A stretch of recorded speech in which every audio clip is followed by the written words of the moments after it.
माननीय राजसाहेब ठाकरेंचा।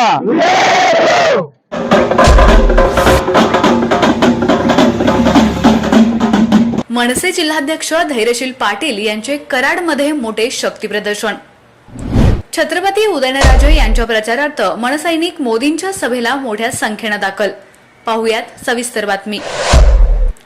महाराष्ट्र नवनिर्माण सेनेचे सातारा जिल्हाध्यक्ष धैर्यशील पाटील यांनी कराडमध्ये मोठं शक्ती प्रदर्शन केलं। सातारा लोकसभा मतदारसंघाचे महायुतीचे उमेदवार छत्रपती उदयनराजे भोसले यांच्या प्रचारार्थ कराडमध्ये पंतप्रधान नरेंद्र मोदी यांची जाहीर विजय संकल्प सभा होत आहे। मनसे प्रमुख राज ठाकरे यांनी नरेंद्र मोदी यांना पुन्हा एकदा पंतप्रधान करण्यासाठी महायुतीचे काम करण्याबाबत महासैनिकांना आवाहन केलंय। त्या अनुषंगाने धैर्यशील पाटील यांनी सुमारे 200हून अधिक गाड्यांचा ताफा छत्रपती उदयनराजे भोसले यांना आपला पाठिंबा देण्यासाठी आणला होता।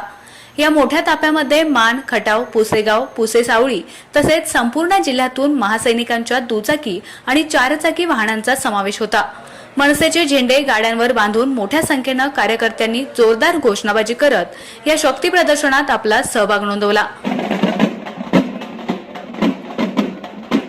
कराडमध्ये धैर्यशील पाटील यांना पत्रकारांनी सविस्तर नियोजनाबाबत विचारले असता ते काय म्हणाले ते पाहूया।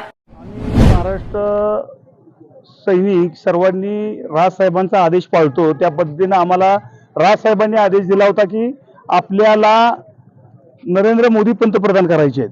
त्यामुळे डोळ्यासमोर नरेंद्र मोदी तुम्ही आणायचं आणि कमळाला मतदान करायचं। आणि सगळ्यात महत्त्वाचं आमचे दैवत छत्रपती शिवाजी महाराज यांचे वंशज उदयन महाराज आहेत, त्यामुळे आम्ही सर्व ताकदीनिशी आम्ही उदयन महाराजांना खासदार करणार आहोत। त्यांना पाठिंबा दिलेला आहे आणि त्यांच्याच नरेंद्र मोदी यांच्या सभेला आलेलो आहे। महाराष्ट्र निर्माण सेनेचा माननीय राजसाहेब ठाकरेंचा। आपला आवाज न्यूज नेटवर्कसाठी एकनाथ वाघमोडे, दहिवडी।